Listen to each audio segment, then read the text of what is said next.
welcome to STI740 Beyond the Game. I'm your main host, Isaac Cherry, and I'm here with Jabari Garrett. So, we didn't do a show last week. We have to give some of our workers a break. First, before the show started, I'd like to say to everybody who's helping, thank you. Without y'all, this show would be nothing. So, Jabari, let's get into this week's sports talk. Kobe Bryant, last night, he said that the EuroLeague is better than AAU. I agree with Kobe Bryant. AAU, when you look at AAU play, it's mostly threes or dunks. EuroLeague, they teach people fundamentals, the skills, and that's why he says if AAU doesn't step their game up because they're all worried about the money and not about the kids, then the NBA is gonna be full of European League players. That's why. Look at the Spurs. They have so many European League players, and they win the championships. And I see what you're saying. The Spurs, they have European players, so the players are more team players. They move the ball around. But AAU, they bring excitement to the game. That's what I'm thinking, that most players like the AAU better because they bring excitement to it. So if you dunking and stuff, the crowd getting crazy. You just passing it around, you've been playing a slow-paced game, so, nobody's really caring. They just watching. So, Kobe, I can see why you said that, but, I like the AAU better. Yeah, you can play fast, but if you play skillful, there's more of a chance of you winning. Look at the 76ers. They play fast, but look, what's their record? I don't know. I know it's not good. Exactly. But, if I'm watching basketball, the Heat, they play fast, kind of, when they had LeBron, you know what I'm saying? So, and they were winning, too. They won 2 championships back-to-back. They beat the Spurs in one finals, and then the Spurs beat them in one final. So, it depends on how great you are. AAU is more skill to me. I think EuroLeague is more smart. You're using your mind. You're thinking of how to win. But, AAU is just basically, who can play better ball. Yeah. You're right, AAU is who can play better ball.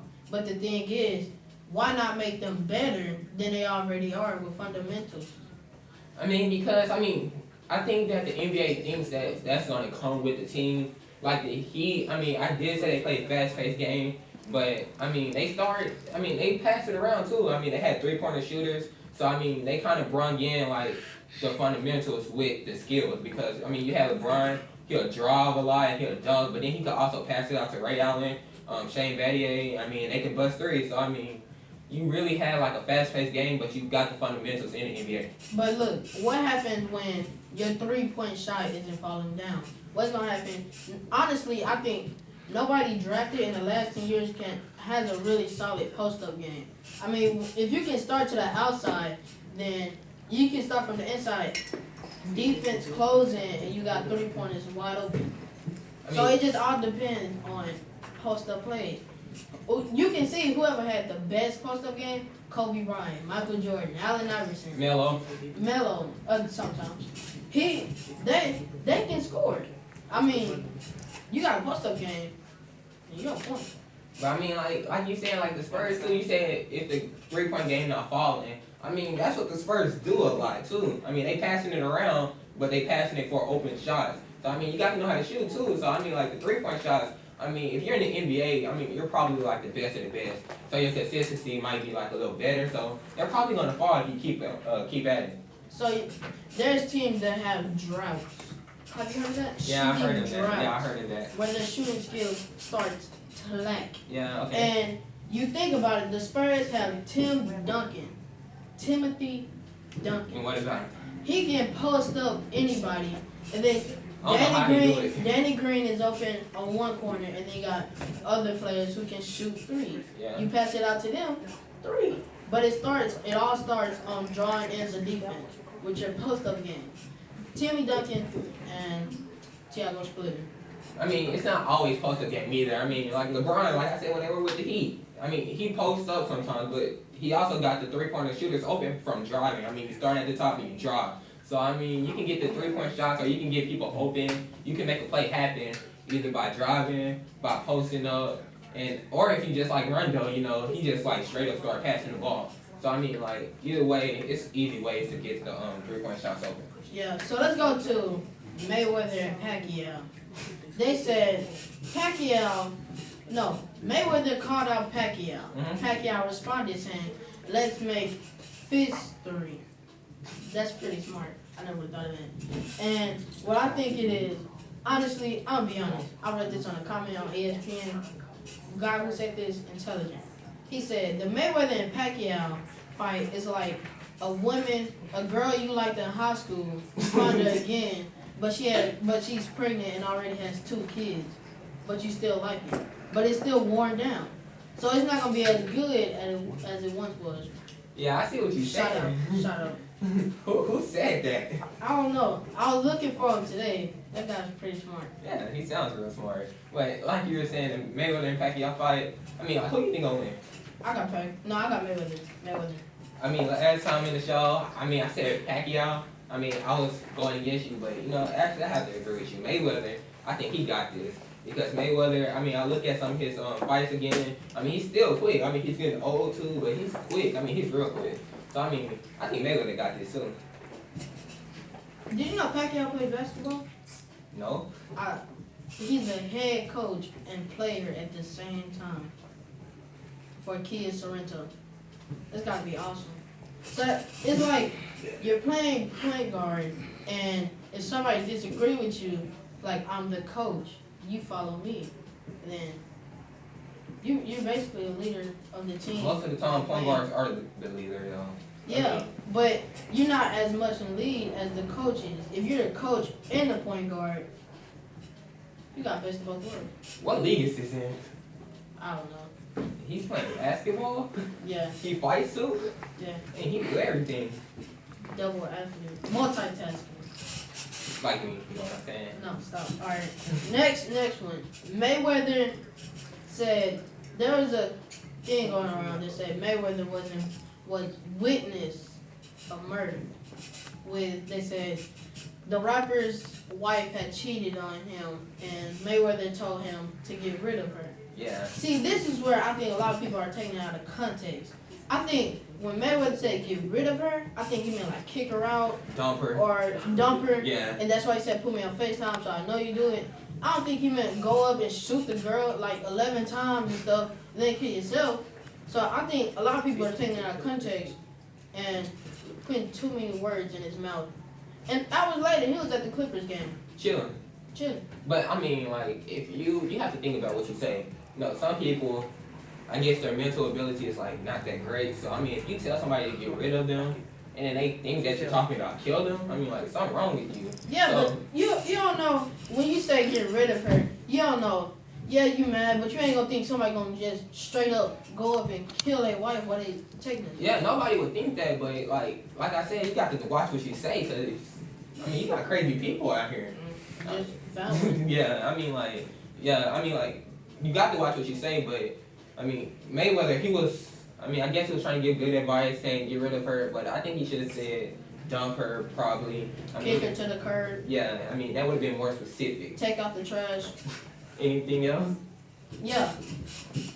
Let's talk about playoffs. No, before we get to that, let's get to this Oregon and Florida State game. Did you watch it? Oregon blew them out. It was ridiculous. Yeah. I mean, Jameis Winston, you're pretty good, but they made you look like a rookie. They made you look like Johnny Manziel in his first starting game. No pun intended. But I think, did you see the play when Jameis Winston, he was doing real good at the beginning of the play, ran out the pocket, stopped. It looked like somebody blew him back. And he threw the ball. fell and threw the ball backwards. Yeah, I mean, like, I don't know why. That's like lack of skills. I don't know if it's like consistency or what, but that's like Jameis Winston. I mean, I thought you were better than that. So, I mean, I think you can get past that. I think you can do better probably, but that was just a bad play. Man, I ain't gonna lie. Everybody, the people who won and lost weren't really good winners or losers. After the game, Florida State didn't even shake their hand, Oregon's hand, and Oregon was yelling, no means no. So, that's ridiculous. Yeah, I see what you're talking about. Now let's welcome our guest co-host, workout, man, workmanship, working, putting in work. Former basketball player. I mean, he doesn't look that buff, but I'm pretty sure if you mess with him, he gonna show you something you wasn't ready for. Let's go ahead and introduce our co-host for today, Mr. Jay Jackson. Good morning, guys. Good morning. How you doing? Doing great. Glad to be here. Glad to be here. Glad to be here. Good stuff, man. Good stuff. Yeah. What do you mean I don't look that buff? I mean, come on, be honest. All right, you're right. Don't mess with him, though. It's lean muscle. Yeah, lean muscle. What's that? Well, you got the guys who are in the gym and they're trying to get huge and big, which sometimes that's a little unnatural. I think most people just want to be healthy and live a good quality of life, and that's where I come in. Yeah. So it's like Spider-Man. You're strong, but you don't show it. There you go. Yeah, that's good. I like that. I like that analogy. All right, Mr. Jay Jackson. So can you tell me like what do you do? Well, I own a fitness studio in Lancaster, Texas, and I reserve private sessions for my clients. Now, the thing about the way I approach fitness is a little different than what people are used to. People treat fitness as if it is a physical science, like it's PE, but I approach it more from a psychological perspective because health and fitness is really about psychology. It's the 1-2 business. And if people can't get motivated, if they can't stay focused, all those intangibles, the same things that make a sports champion a champion, people need that in the gym as well. So how important is physical exercise for youth and adults? Well, I think it starts with good health, no matter what you're doing. In whether it's your career, even in being a good parent, your health is important because if you want to be a service or a better service to someone else, you first have to take care of yourself. The airlines got it right. The airline said, in case of turbulence, an oxygen mask is going to deploy. And then what are the instructions? Put it on. Put it on yourself first.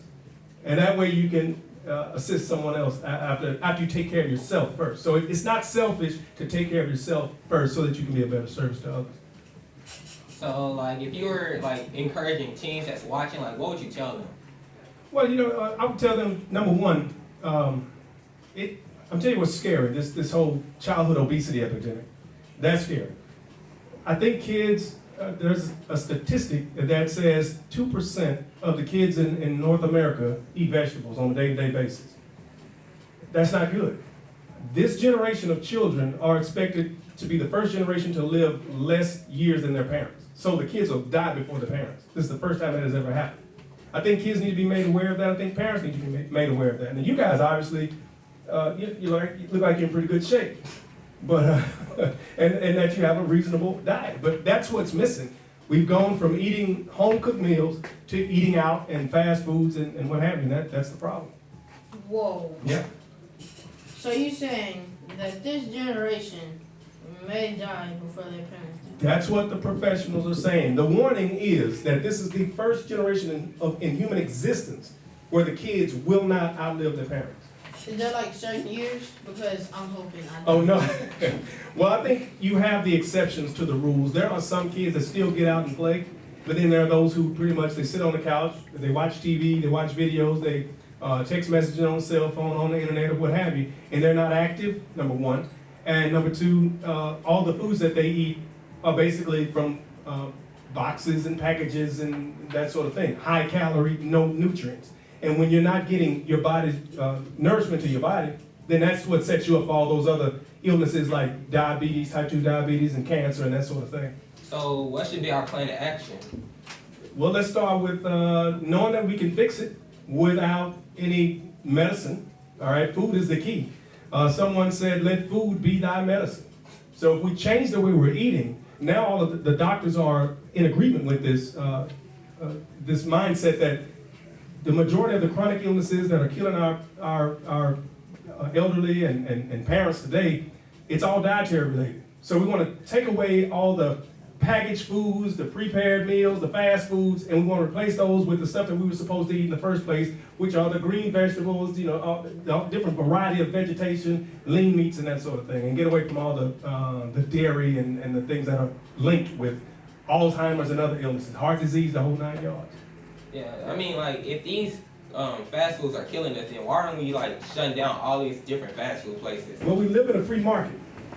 We live in a free market, so you can, if you have a product, look, people can produce cigarettes, right? Yeah. And they can put a warning label on the cigarette and say, hey, this could cause cancer. Right there on the label. But that don't stop people from smoking. So if you have a product in this country and you want to promote it, if it doesn't kill you instantly, then you can sell it on the shelves. But it doesn't mean that it's good for you. Yeah.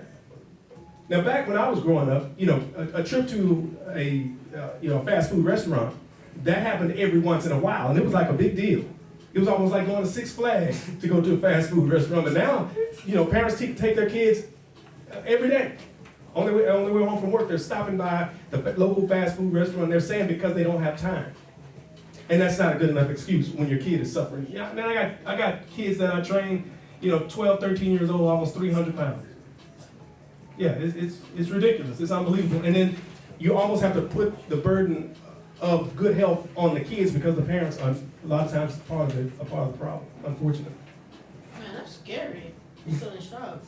I'm gonna live a long, healthy life. Yeah, well, you guys look great, man. Y'all working out, exercising? I mean, yeah, I play sports. Do you? Okay, good. So do I. But there's a difference, Mark. For what? Playing sports and sitting on the pine. Oh, wow. Dang. So, what makes you different from others who provide your type of physical workout regimen? Well, just my approach. I train from the brain down, basically. I like my clients to know why we do what we do, right? And a lot of it is mental exercise as well, to keep them focused, organized workouts, that sort of thing.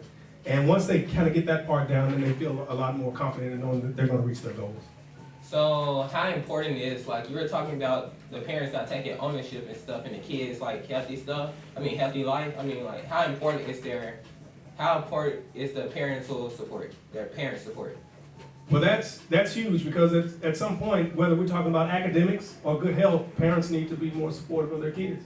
So before we go, how do they reach you for those who need that workout?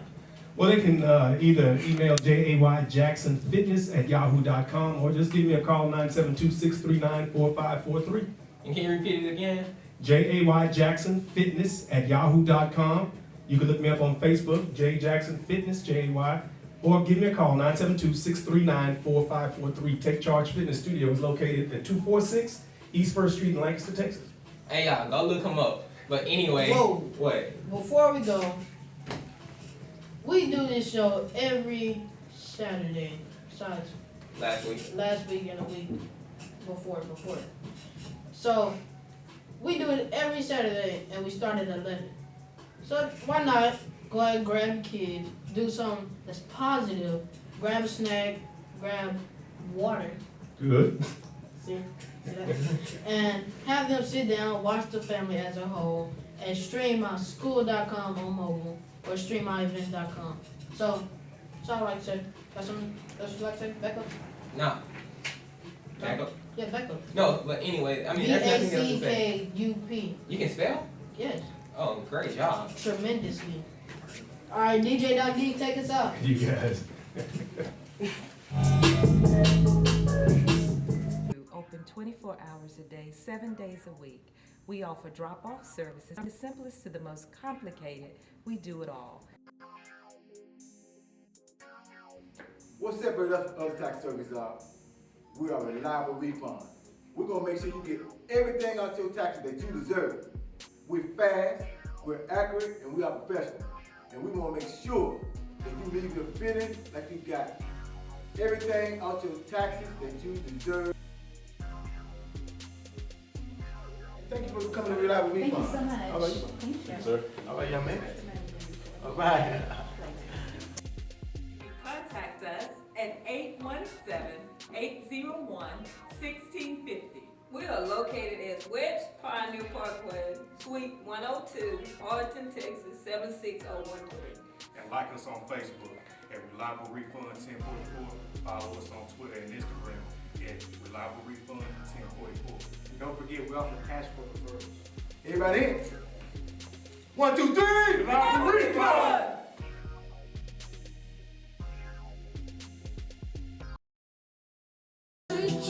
Oh, welcome back to STI740, the Young Game, and now we're here with Miss Omar Robinson. That's right. How you doing, Miss Omar Robinson? Perfect. Perfect. Perfect. And why you say perfect? I've been listening to you guys. You guys are some characters. Seriously. Both of you together as a couple. Thank you. Thank you. Right. I'll let you know that. I guess he's alright. So It's going on right. He's That alright. was slow. No, unless you take it to be. But how are you? I mean, like, tell us about yourself. Well, I come from an entertainment background. Originally, I started with the whole modeling scene and then advanced to getting more so behind the scenes. So that's where I'm at now. So I own a production company called Oh My Entertainment Group.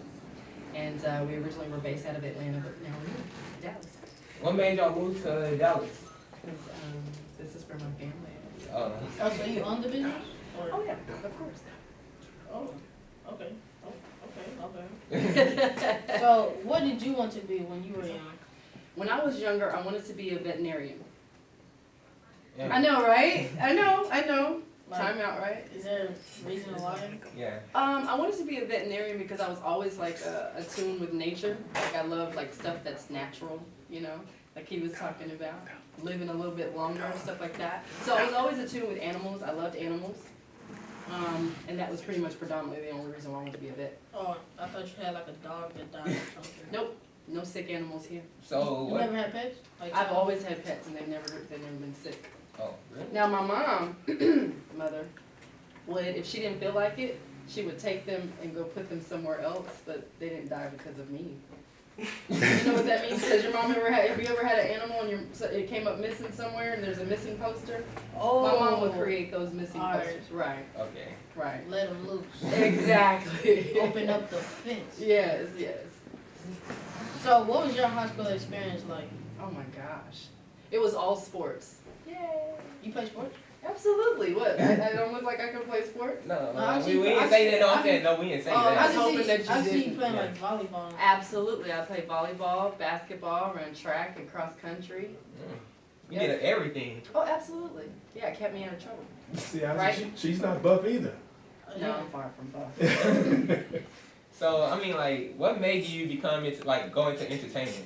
Honestly, the reason why I originally went into entertainment is because everybody said, you should be a model, you should be a model, you should be a model. And I believed them. That was the original reason. And then once I got into the business, I started to understand the business and started to get acclimated to what it really was. And that's where I got more into the business side and the behind the scenes. So, what are you currently doing with Oh My Entertainment. Entertainment? Right now, we're so excited. We're about to do a television show on CBS, based here in Dallas, based off the city and what the city has to offer the world. Dallas per capita is the largest place for corporate headquarters. There's a lot of billionaires, CEOs, a lot of foundation here, a lot of legends, a lot of legacy. So we want to highlight those things here in the city. Oh, it's not New York or Chicago? Nope, we're going to bring it all here. You ready for that? Yeah. All right, just Might have to mention- have me on there. Absolutely. Get Why y'all a wouldn't whole we? bunch of views. That's right. But like, what do you have to say to like people who want to be an actor, host, musician, or like, yeah, be in entertainment? You better be ready to be homeless and starve and work hard and keep your morals and your value, and you better have a lot of God and spirituality, and you better be ready because it's 100% business, 0% talent. That Dang. sounds a lot like. Well, I'm just saying, you asked.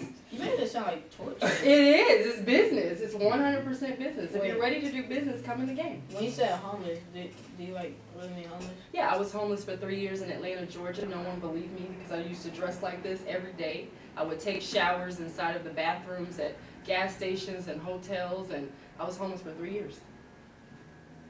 Real talk. All because of entertainment. All because I was chasing my dreams in the entertainment industry. Who was this, the hot guy's black actor now? He's like the hottest black male actor on the movie set now. Not Denzel. Oh, the young guy, the younger guy. No, well, he's actually older guys.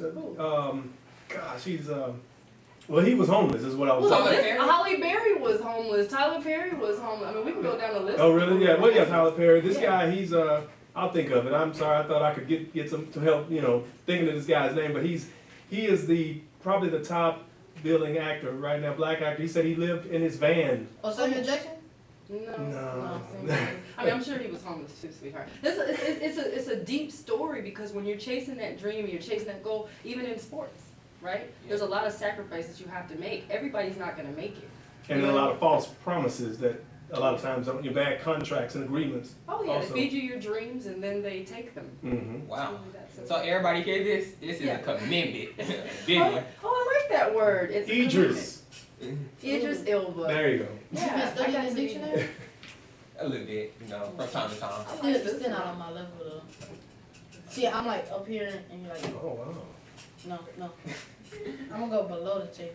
This guy's a character. So, do you have any children? Yes, I have 2 out of my body. What is it? The other way is adopted? Or- Exactly, stepchildren and adopted children. But no, I have a son who's 13. He's a basketball star. Oh my God, I can't believe I just said that. He's gonna go crazy. But anyway, he's basketball. He lives, sleeps, eats, breathes. Everything he does is about basketball. And then sometimes he does his chores. And then I have a daughter. She's 1. Ha ha. 13-year difference. Yay. Wow. What kind of information would you give them about pursuing their career in entertainment if they wanted to? No, not. No, not to? Never. No and not. No, I would just teach them about the business. They probably come crash at your place when they're older. Absolutely. They're more than welcome to stay there as long as they understand the business. So, what best words describe oh my? Oh my. Oh my. My bad. Sorry. That word. Oh my? Yep. Oh, my. That phrase. Yeah. Oh, Oh. like O-M-Y. Yeah. Oh, my. Yeah. For the people out there that didn't get, I ain't getting it. So, what are your thoughts on youth and the importance of self-education? Self-education is critical. I stay in the library. Even when I had a youth program in Atlanta, we were shooting a film, my first film, and we had 19 teenagers, the ages 14 to 18. Everything we did was in the library. And the reason why is because there's a lot of free knowledge. We have student loan debts as adults, about $280,000, some of us. It gets ridiculously crazy, but the library is free. So I would just tell youth to get into research, discovery, and Google is not research, okay? It's not. I'm talking about going to the library, going to the legal libraries, going to, citation places, historical landmarks, getting real information. If you're interested in whatever you're interested in, get to the behind the scenes of it. Sports included. Yeah. So tell me, you guys gotta tell me something about, like, the NBA, when was it founded? Stuff Alright, like I that. got you. Whoa. Basketball was founded on December 20th, 1791, because a guy at Harvard, it was raining outside and he didn't want his kids being bored. So he got like a ball holder. He got that, and then he got a soccer ball, and then they would use that. There was no dribbling, nothing. They would just shoot. Boom. Give me some. Man, somebody be doing their research. Somebody's been doing their self-education. That's what I'm saying. I mean, I can't right now, so I mean, like, you know something. Tell us something. I mean, Give us you a can't fact. top that. It doesn't matter. Give me a fact. You got something. You got a fact about something. Sports. Somebody who started when they were like 0 and now, or they started when they were 2 and now they're like successful in any sport.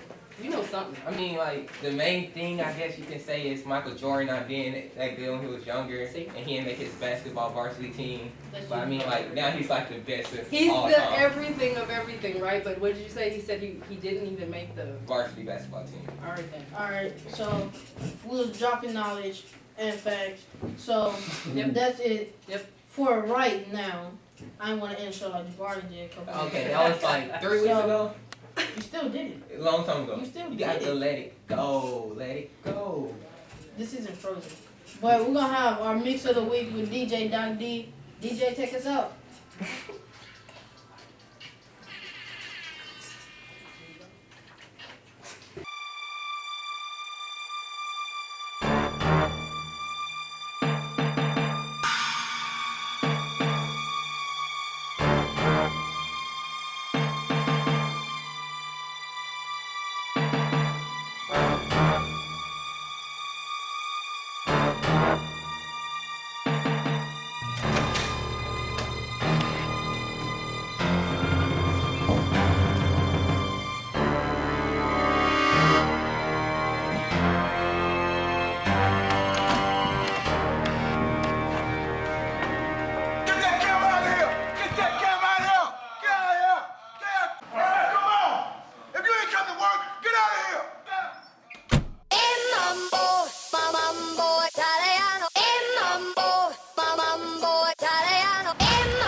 crazy, do the mambo like a crazy with a mambo like a crazy, mambo like a crazy, mambo like a crazy, mambo like a crazy, mambo like a crazy, mambo like a crazy, mambo like a crazy, mambo like a crazy, mambo like a crazy, mambo like a crazy, mambo like a crazy, mambo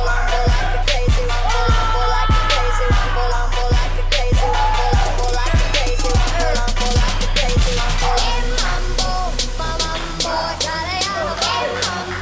mambo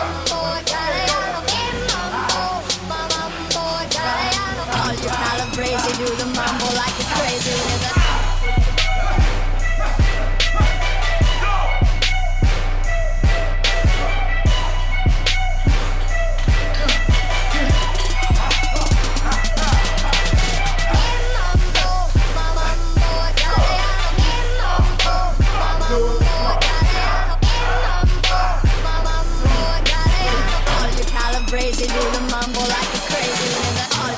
crazy, do the mambo like a crazy with a all you calabrese, do the mambo like a crazy with a all you calabrese, do the mambo like a crazy with a all you calabrese, do the mambo like a crazy with a all you calabrese.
So we back with our weekly youth roundtable discussion, and this week it's about how races need to have unity and how the media can create the unity.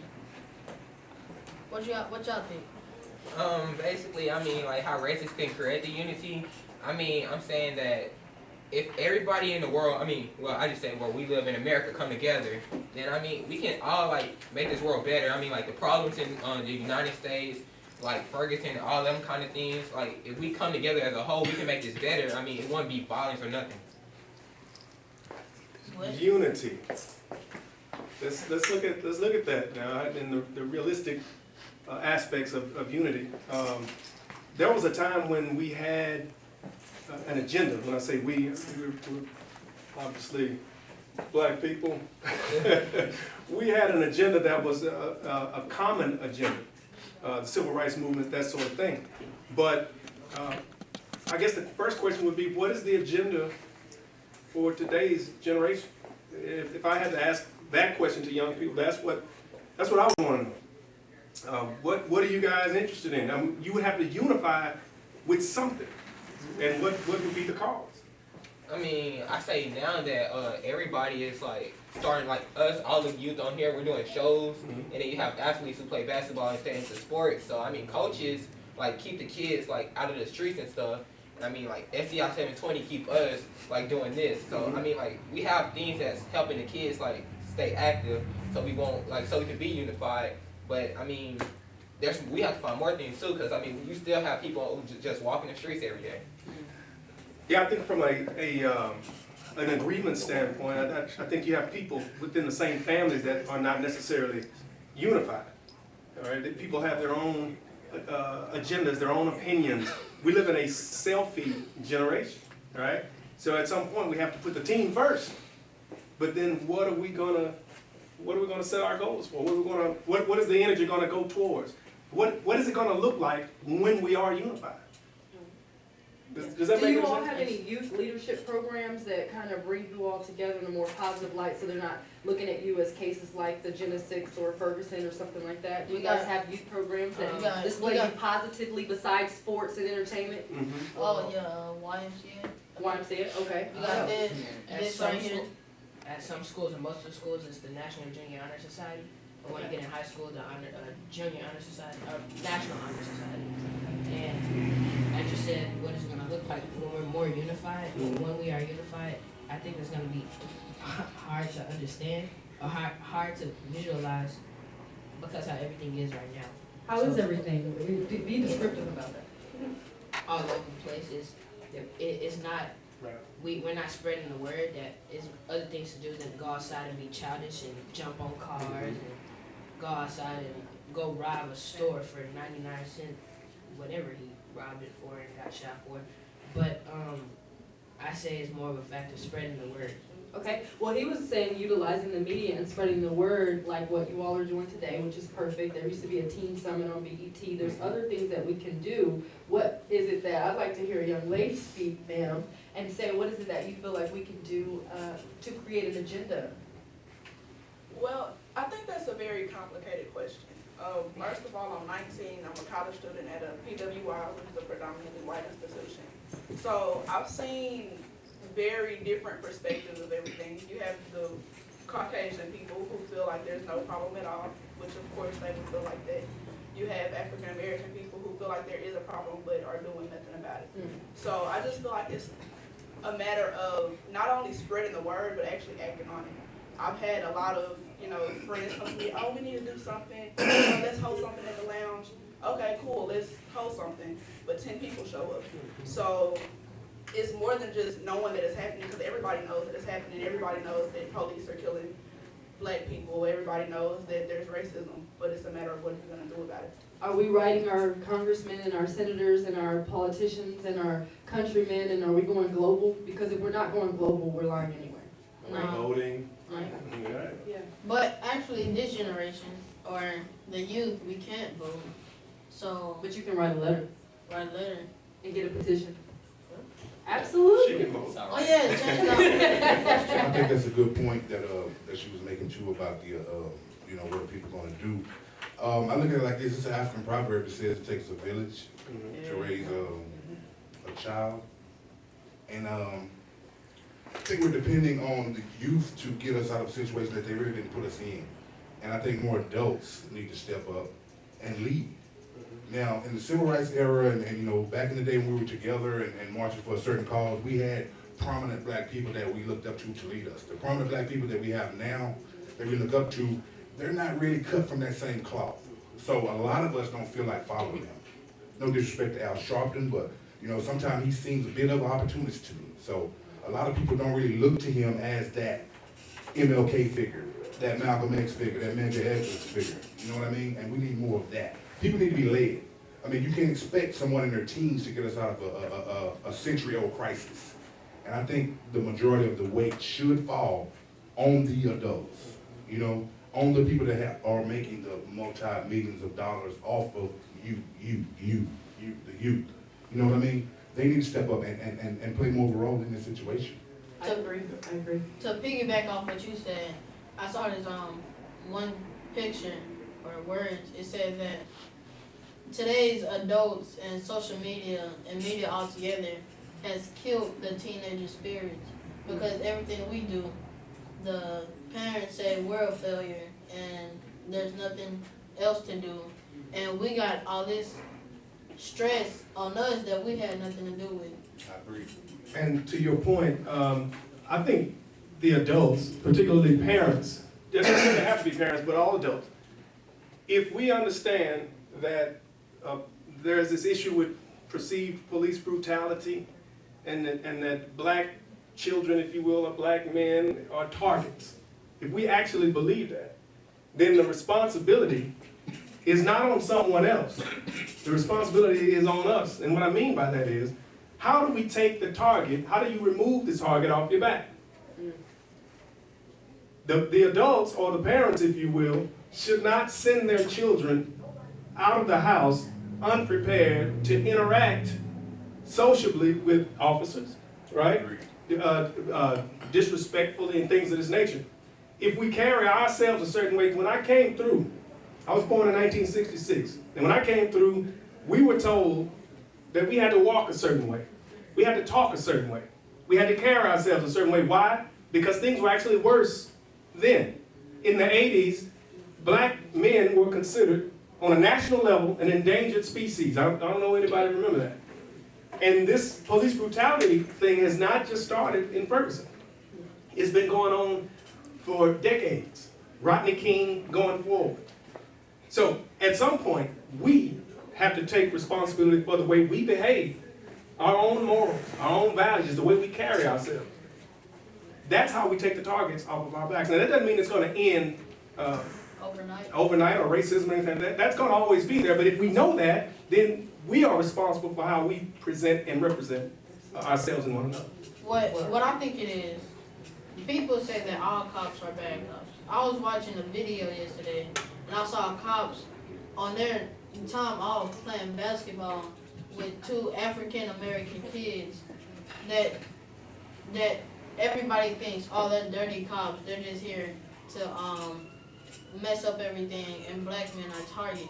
Just don't put yourself in a position to where you are a target. That's what I think it is. And another thing too, I think we need to create a unity between the police officers and police departments with the youth. There needs to be more interaction, because racism is about ignorance and non-interaction. As adults need to come and sit with our youth, not just our own kids, but the community. Like he was saying, it takes a village to raise a child. Well, the village needs to start coming about. Adults do need to take more responsibility, but then we also need to basically pass the torch to our youth, like he said, from a leadership perspective, and we need to raise more leaders across the board for the African American community. Well, as he stated, he said the responsibility should fall on the adults because they're making multi-millions off of us youth. Well, I think that's why it keeps coming back to us, because they're making the money off of us. They're relying on us for what they live for. So they're using us. They need the money.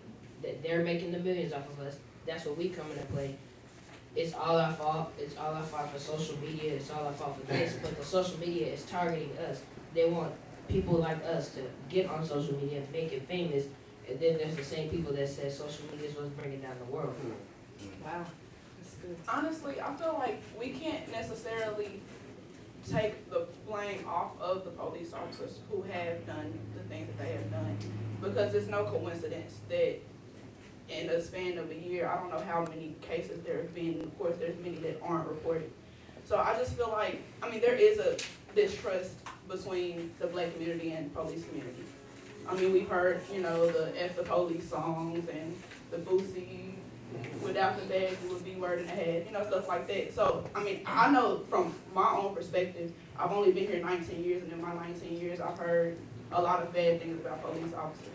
So, I've been raised in a generation to where I'm not supposed to trust police officers. I'm supposed to walk with my hands up, you know, and even though it's not fair, I've also known that, I mean, I have to work twice as hard to get half of what they have. So that's just, I mean, I feel like it's something that we're being forced to get accustomed to. But, I mean, it's not fair, and it's not, you know, it's not fair. But it's not something that we should have to get used to, in my opinion. But in the same breath, I feel like there are ways for us to at least bring awareness to it. I mean, I know that when I have kids, I'm going to let my sons know, you know, police, they're here for one thing and one thing only. They're supposed to protect and serve. And, I mean, my papa, he's always talked about, you know, I have a daughter who's a police officer, and they're trying to shoot first if they feel like they're in danger, and blah, blah, blah. And honestly, police are threatened by black people. I mean, we're a powerful force. So, I mean, and I can't blame them for that, honestly. Like, we're a powerful race of people. So, they probably do feel like they have to shoot first. Well, I like what she said about how we're a powerful race of people. And, you know, I agree. I like where the topic is at. Like, we need to make a change. But before we do that, we have to unify the race. You know, like back in the 60s when they had civil rights, and, you know, the black people were, like, so powerful because they just unified each other. They embraced themselves. they came together and like did stuff like boycotting and like civil disobedience. So, you know, nowadays I think it's like we're not really unified. Like we tear each other down rather than build us up. You know, like back then we would embrace the fact that we're black, but now it's like, oh, I'm just, you know, nobody's ever taught me, you know, where I came from. Like, oh, I'm just a nigga. You know. Yeah. That's true. But I think Very good. part of the fact on what she stated was that we're raised that to feel threatened by police. And that's not helping the fact that we're scared of the police, so when they try to do something, we're gonna try to defend ourselves because we're raised, don't trust the police. They're scary people, they will shoot and kill you for no reason. So if a police officer comes in here making statements, I'm sure somebody's gonna say, oh, that's not right, and that's gonna be the same person that gets shot or injured by the police officer because they're raised to not trust police officers, not believe in the bad that they do, but not all of them do bad. So I think it's not good for the elders to pass down to our generation, police officers aren't good people. That's just putting us in more danger because we're not able to trust them.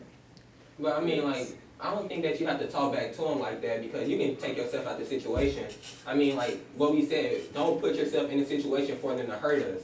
So, I mean, like, if you don't have to listen to them keep talking, I mean, you can, like, okay, and then leave. Like, that's not none of your business if they just gonna keep on, like, yelling at you or whatever, or if they trying to, like, lawfully do something to you. I mean, if you don't do nothing, like, in the law that would, like, put yourself in jeopardy, then you're good. I mean, just because you don't like them, then you don't have to, like, talk back to them or, like, act like you're, like, tough or whatever. I mean, like, just don't put yourself in a situation.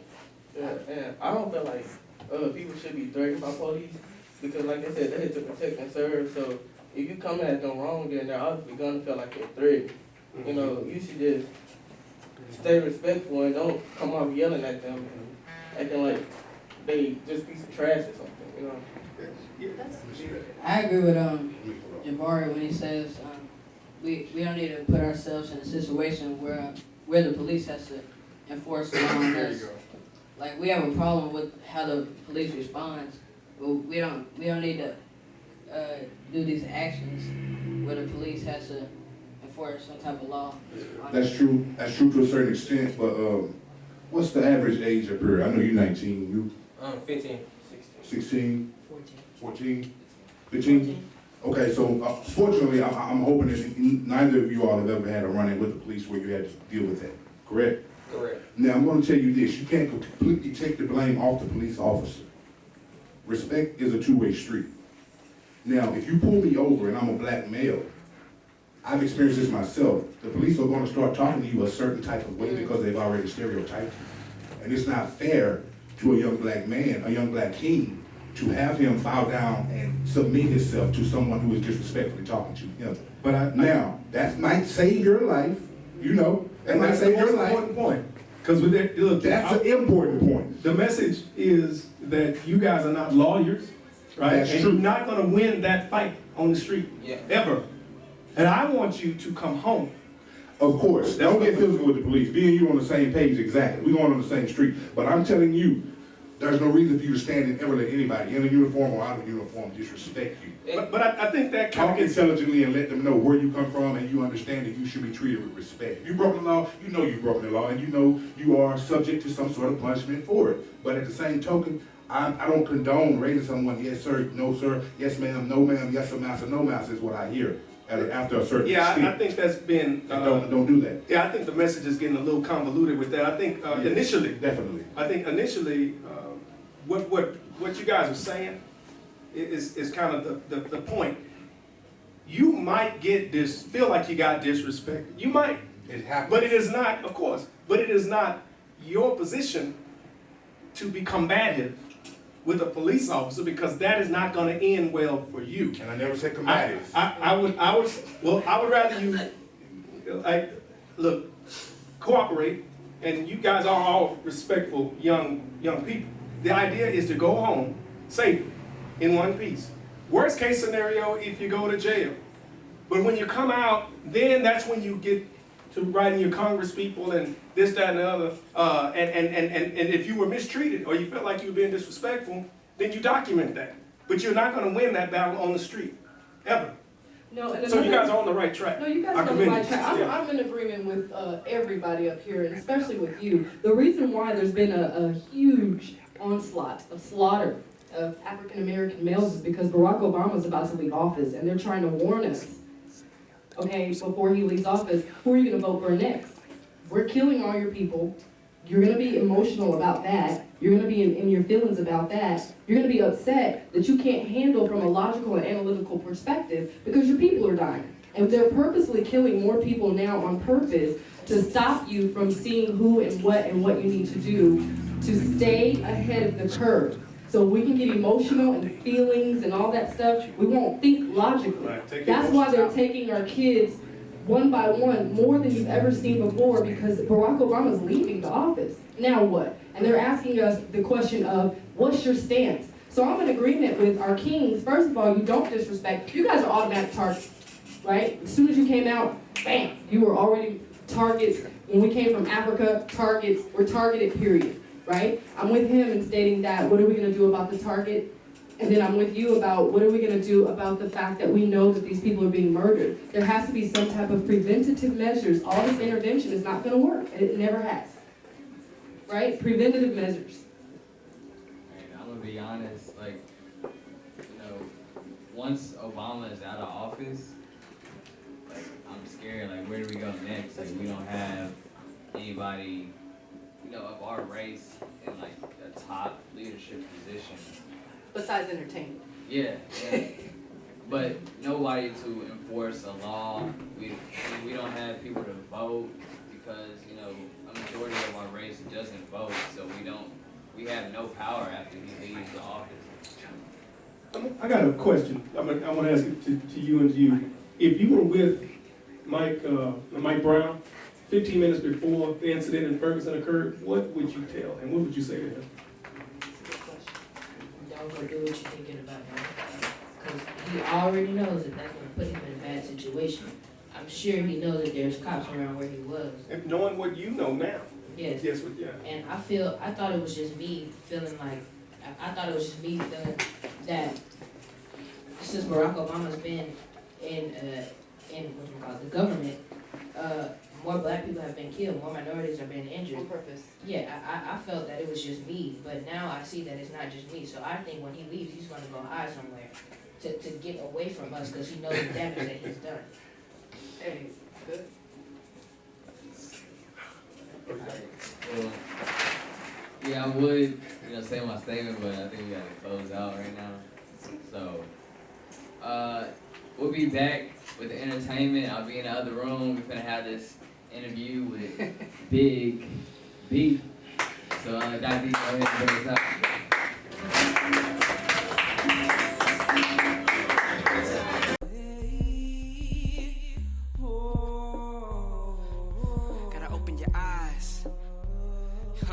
And realize, yeah, it's time to fly, homie.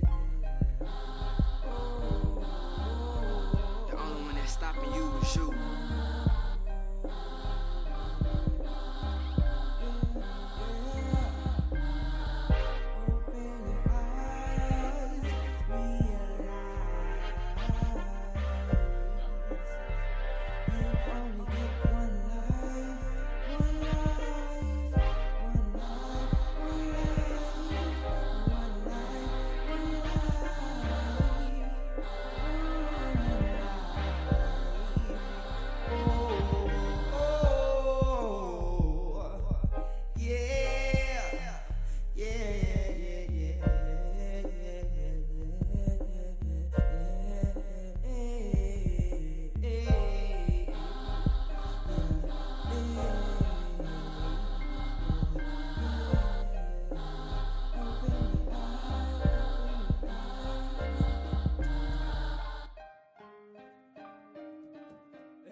name is Brother Savion Curd, also known as Savy GQ. And every week, like I said, we're beating up the block for more talent. I hope y'all enjoyed our roundtable discussion. And right now we're here with Big B. Yes, indeed. For the talent section of the show. So what's up? What's up, Savion? How you doing? I'm blessed, brother. How about you? I'm doing fine. Yes, sir. I want you to tell our audience, you know, like who you are, your story, where you came from, what inspired, you know, the name Big B. Well, I'm Big B, aka Mr. Rain. I'm originally from East Texas. I'm from a town called Pittsburgh. And Big B, well, my name is Brian. You done forced me to tell him my government name now. Nah. I didn't plan on doing that, but yeah, that's where the B came from. And of course, I'm big, so I had to put Big B as a rap name. It makes sense, though. You know what I mean? Yeah. But it's so common to where I had to put an AKA onto it, which is Mr. Rain. Because I knew if anybody rapped and their name started with B and they was big, guess what they were going to be called? Yeah, so I had to hook it up with the AKA Mr. Rain at the end, and, you know, I just took it off from there. So, like, what inspired you to, like, write your music and tell stories, messages like that? Honestly, life inspired me to write my music. Situations that I had went through, situations that people close to me had went through, that kind of forced my hand in writing, because I always did talent shows and things like that. I always performed hip-hop music, whether it was mine or before I started doing my own personal, I was doing talent shows of other people's music, you know, so I was always involved with it on a certain level like that. But the inspiration came from just life itself and, you know, other artists that came before me. You said you started at the age of 10, right? Yeah.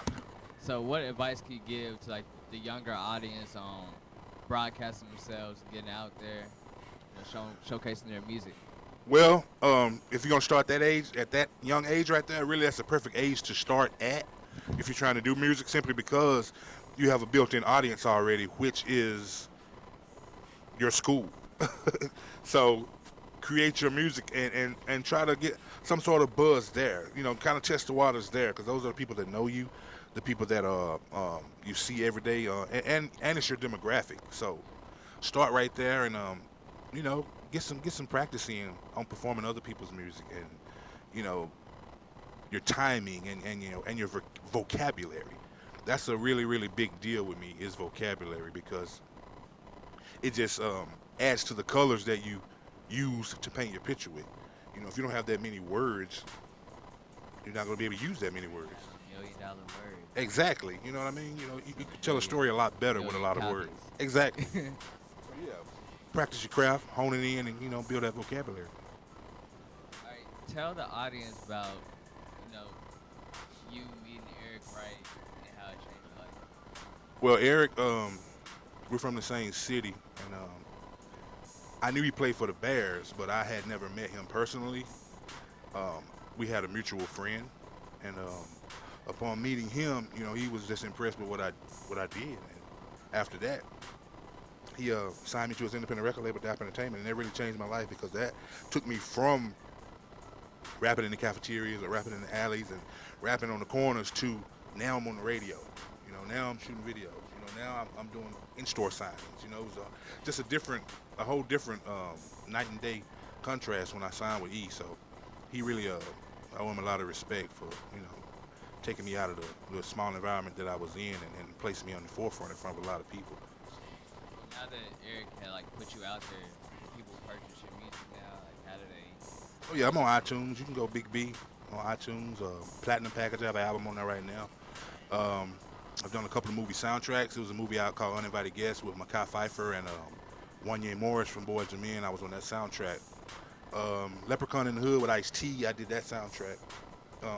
Right now we got a mixtape in the street, the hottest mixtape in the street if you ask me. I'm gonna give you one. Well, I don't know how old you are, but I'm gonna put you down with it anyway. It's called He's the DJ, I'm the Rapper. You know, mixed by Definition DJ MV. You can catch me on Twitter, you know, at Mr. Rain the Don. I'm everywhere. You know, you can go like my Facebook page, Big B, aka Mr. Rain. I'm really everywhere, you know. I got one last question. What's up with it? Here you spit. What are you spinning for today? It's a song I got called I Apologize. What's that about? Well, I'm the youngest of 8 kids. You know, my mama had 5 boys and 3 girls, so My dad died when I was 15, so my mom and my 3 sisters, I saw them go through a whole lot, and as a lot of we see our black sisters go through a lot out here in the world. You know, there are perfect dads out here that take care of their responsibilities, that take care of their children and do what they're supposed to do, but there are some out here that don't. You know, and I saw my sisters have to deal with that on a first name basis, you know, and I see a lot of young mothers that have to deal with it on a first name basis. And, you know, having to take care of a child like you brought it here by yourself, you know, and that, I don't think anybody actually ever signed up for that. So I apologize. It's really addressing that type of situation that's going on in our community is a little bit too much. It definitely sounds dope. But, It is. You know, I'm gonna get off the stage. Let you do your thing. Okay. And yeah, Dr. D, go ahead and bring in that beat.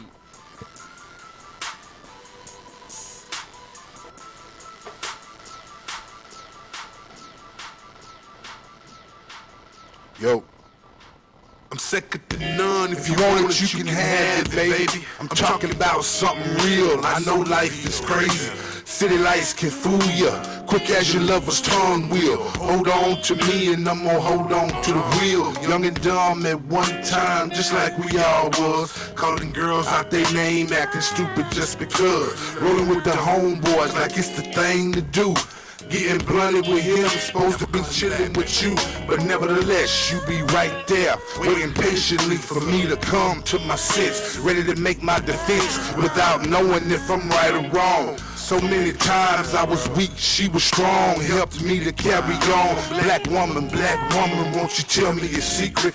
This amazing love for us, how do you keep it? How do you love a man that's never loved you at all? I mean, he gave you kids, but he never loves you at all. You gotta raise him by yourself, no daddy at all. And you can't run away, cause now it's bigger than y'all. That's why I apologize. Brothers, you ain't got to, I will. This is a time to be hard, and this is a time to be real. We shared the same struggles and shared the same tears, and I just think it should be better than it is. That's why I apologize for all the deadbeat dads, and I ain't even got a kid. Now ain't that sad, but not as sad as a woman having to take up his slack and put the whole situation on her back. Now here to offer a solution, I'm just stating some facts. We need to start loving each other, cause for real, we black. Why not take care of what's ours? We know what we did, so let's change it. Appreciate our women and kids. She holds the future in her belly, food stamps in her hand. Heart full of pain, broken promises from a man. I understand your attitude, I give you your space. Scrubs and pigeons, both of them songs were a waste. I call a freak, please believe me, I will. But for a real woman, I'll bend over backwards and steal. Build a house on a hill in Brazil for us to live. Slice my side open, give her half my rib. Cause it ain't all about getting in your pants. It's about forming a sacred union so we can advance. Cause I got 3 sisters, 7 nieces, and a mama. Disrespect any of them, you got so much drama. Tempers gonna be flaring, neighbors gonna be in their window staring. You'll get split down the seams, disrespecting my queens. Cause I'm still thugged out to the bone. Product of my environment, asking for your forgiveness, then I'm gone. I apologize. Promise you ain't got to, I will. It's a time to be hard and it's a time to be real. We shared the same struggles and shared the same tears, and I just think it should be better than it is. That's why I apologize for all the deadbeat dads, and I ain't even got a kid. Now ain't that sad, but not as sad as a woman having to take up his slack and put the whole situation on her back. That's why I apologize, brothers, you ain't got to, I will. It's a time to be hard and it's a time to be real. We shared the same struggles and shared the same tears, and I just think it should be better than it is. That's why I apologize to all the deadbeat dads, and I ain't even got a kid. Now ain't that sad, but not as sad as a woman having to take up his slack and put the whole situation on her back. That's why I apologize. Yeah. Yes. Sing it. Sing it. Don't you know we love you, sweet lady?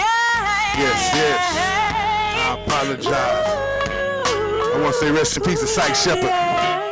Play guitar on this track right here, man. He's going on. But it was beautiful. Love it. Don't you know we love That's my homegirl niece. Beautiful vocalist. Yes, yes. Think about it. Think about what you're doing, man. I love y'all. Tight Eye Productions.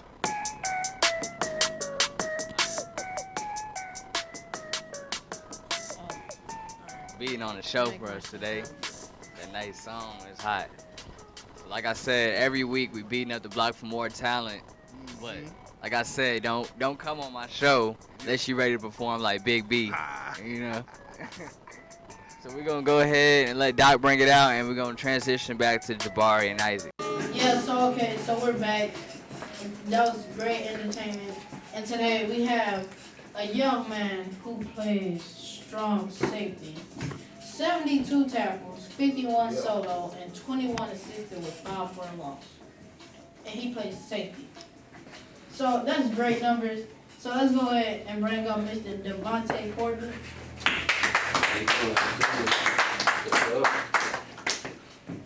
So what high school did you graduate from? I graduated from Burtner High School. It's in a little school in Richardson, Texas. So did you get a scholarship to go to college and play? I did. I actually got a full 4-year scholarship to go play for the University of Ottawa. It's in Kansas. It's a little small school. So you're not in debt at all? Student loans? Student loans, not so much. Well, a little bit now because they raised tuition, but that's neither here nor there. So just a little bit. So what's your time in the 40, Devontae? My time in the 40. All over the field, huh? I think the last time I ran a 40, I was at the low 4.5. So I don't know now. So we just got to see one of these days. When was the last time you ran a 40? The last time I ran a 40, it may have been either the beginning of this year or the end of last. You know, they don't really focus too much on 40 times in college ball. So, how long have you been playing? It's been a long little minute. I think I started playing football when I was in the 3rd grade, so about a good 12, 13 years now. So that's when you realized that you were good at it? I knew for a fact I was good at it, because it was just always watching my big brother. I have a big brother that's 2 years older than me, so when he was playing, that's all I could think about was playing football. I was like, oh, Dad, I want to do this, Mom, I want to do this. But he was playing flag.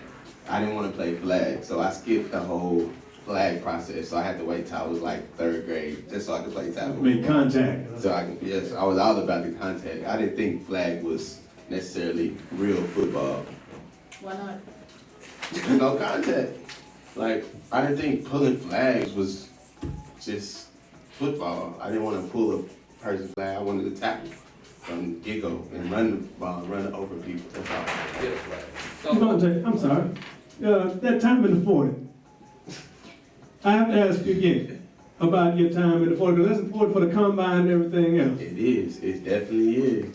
So then let's go over that again. You said low 4.5s. Give me some numbers. I would say probably right now, maybe 4.54.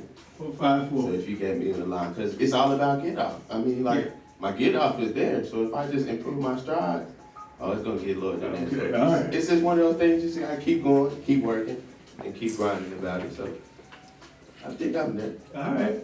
So, what's one of the hardest things you have done while being a football player? The hardest thing I've done since being a football player, I think it's just separating the fact that you're a football player, but first you're a student. Because it's not all about, just saying necessarily football. It's being a student athlete, which is student comes first. So it's just separating the two between your school and your student life and your football life, because that's just two different worlds. It's just not all just fun and games. So what advice would you give young men who want to play college ball? Advice I would give a young man who wanted to play, just embrace it. Just love what you do. Like, it's all about the love. Like, if you love playing football, do that. But at the same time, get your education first. Because education, without education, football is nothing. As for your workout, Richard, right? I'm a workout guy, right? A lot of people naturally don't like to work out. I tell people all the time, you cannot punish an athlete with working out, with extra push-ups or with extra laps, something to this effect, right? What is the best way, in your opinion, to motivate a person who wants to be an athlete to get in the gym and work his behind? My motivation is, I mean, with me, because I'm different, I don't see working out or running, like you said, as a punishment. Right. I don't see it as a punishment, because if you see it as a punishment, you're gonna hate it. Exactly. You gotta love what you do. That's it. That's the one thing you have to do. You have to love what you do. So, including that, you have to love to run. You have to love to lift weights. Mm-hmm. You have to love to do the extra that gives you the competitive edge. That's the word I was looking for, the extra. Right. Yeah. The extra is what it's all about. You see athletes all over the world. I'm not the only. It's millions of athletes who just run off athleticism. Mm-hmm. Athleticism only gets you so far. You got to be willing to put in the work that's after that. Right. Right. If you're not willing to put in the work, overtime work, then After your practice. success, Before your success practice. is limited. There you go. Without the coach having to Without remind the it. coach, Okay. you have to love and embrace what you do. If that's called running extra sprints, Mhm. or doing an extra workout, or doing this or doing that, if it's something you love to do, then you really do. So how is college ball different from high school ball? How is college ball different from high school ball? I think when you're in high school, I think it's more of a love. It's just like you just want to pick up a ball because my friends may be doing it, or you just want to pick up a ball just because it's a fun activity. Mm-hmm. Once it gets to college, it's more of a job, actually. You know, I don't lose the love, but it's more of a job. It's more of putting in extra work. You have to know your opponent.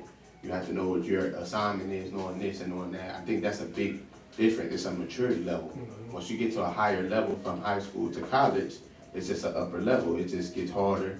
The conditioning, the running make it harder. The training make it harder.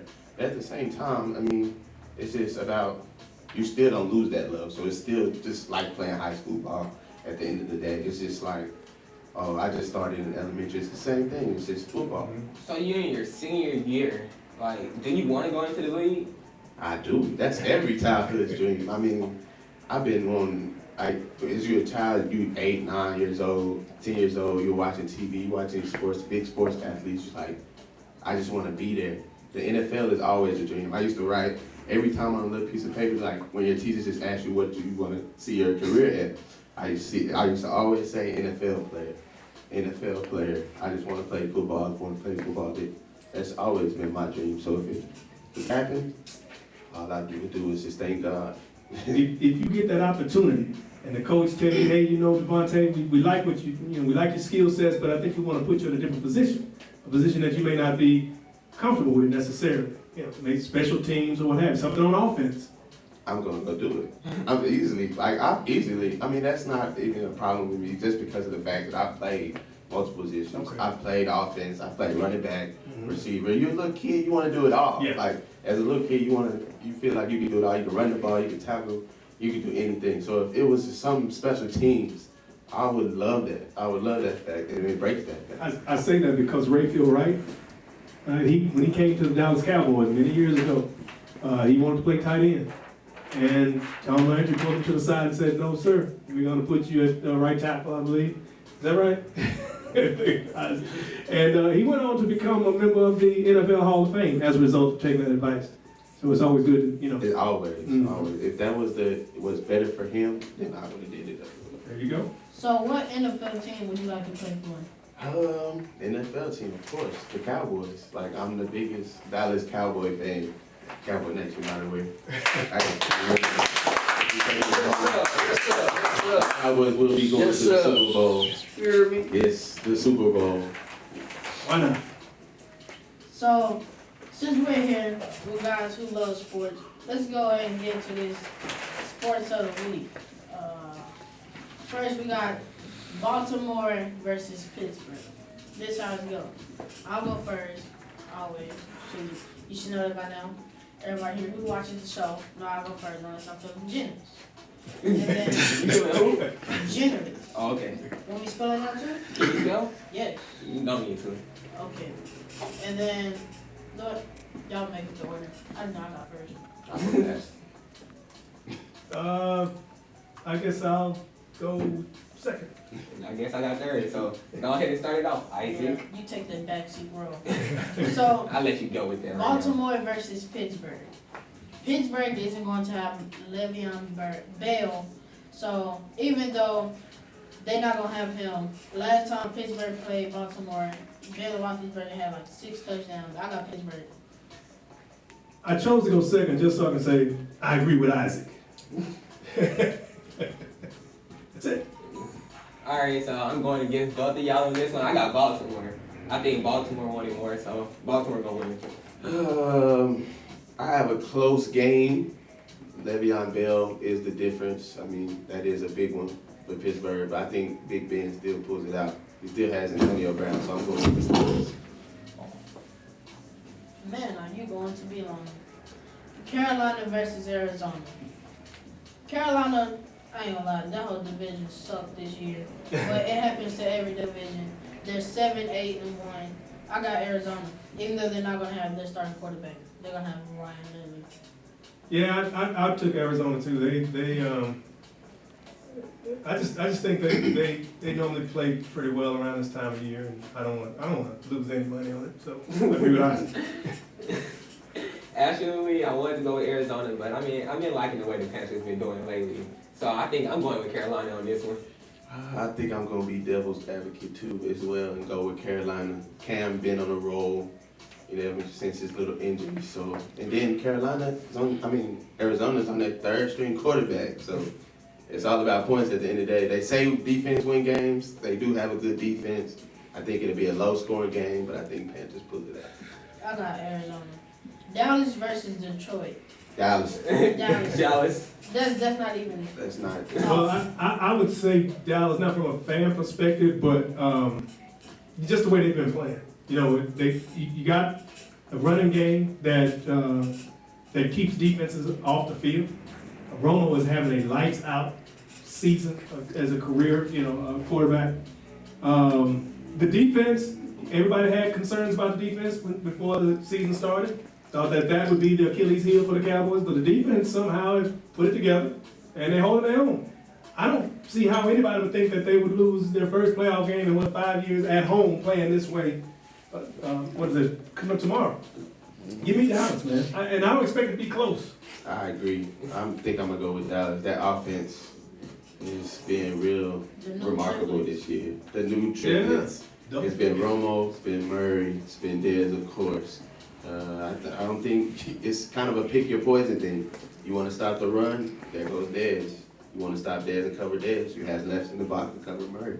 Mm-hmm. Then don't forget, you still have Witten. You still have Witten. So I think I'm going to go Dallas. And then that defense is really playing confident. And an offensive line. What is that, 3 Pro Bowls off the offensive line, 6 Pro Bowls off the offense? The best in the whole league. They have 4 All-Pros. Cowboys in total. Is that right? I'm a Cowboys fan, so of course I'm going to say Dallas. Regardless. Win or lose. I ain't gonna lie. To be honest, I think Cowboys gonna make it to the playoffs. The way their defense would look like it was gonna play, I think they'll go on that far. I don't think I heard anybody on any level, professional or otherwise, pick Dallas to win more than 8 games. They said 8-8. I did. Just so y'all know, everybody know watch. I did. I heard they would be lucky to get to 8-8. I said 6-10. Yeah. But since it seems like the universe has lined up for them, so it's going to be hard to bet against Dallas. So they get later on in the round. So next one, Bengals versus Colts. Andrew Luck isn't playing well, and the coach itself said, playoffs? We talking about playoffs. I'm just trying to see if we can win the game. So that really shows how good they think they're going to be. I got the Bengals. Yeah.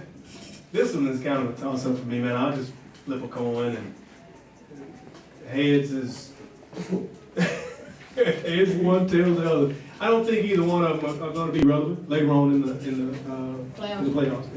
Yeah, I think I got the Bengals because the way the Cowboys dogged the Colts the other week, I watched that game and the Colts really got dogged. So, playing like that, I think the Bengals gonna win. I don't know. I don't really too much like either team. I don't really care. I think I'm with him. I think they're both going to be irrelevant later on in the future. The Bengals' run game is good, so But I think I'm gonna go Colts. T.Y. Hilton being the difference. That man there is something nice. So I'm gonna go Colts and Andrew Luck. His last name is Luck for a reason. He wasn't lucky when you played the Cowboys. Oh no, he wasn't. Just because them was my boys. I told him. You know, I called everybody up and told them to play good. We had to close the division now. You know he had the worst game of his career. He did. He did. And I'm glad to say it was against the Cowboys. Alright, so that's it for the show today. We would like to thank you for joining us for our first show in 2012 with Devontae and Jay Jackson and our youth roundtable. We ask that we all give a special thank to our sponsors, OCC 720 Gamers, Stream My Events, PPV, Stream.biz, and Touche Beauty Spa. And we want our cast and crew to introduce themselves one by one. If you wanna be a part of the show, please contact us at 682-231-2366. 682-231-2366. I feel like we could go through commercials. They keep saying it again, fast and fast. Or email us at into streammyevents.com.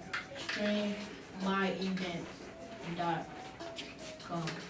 Well, so since we're introducing ourselves, I'm John, and I'm part of the talent segment, and every week I draw a portrait for our special guest, which will be you today.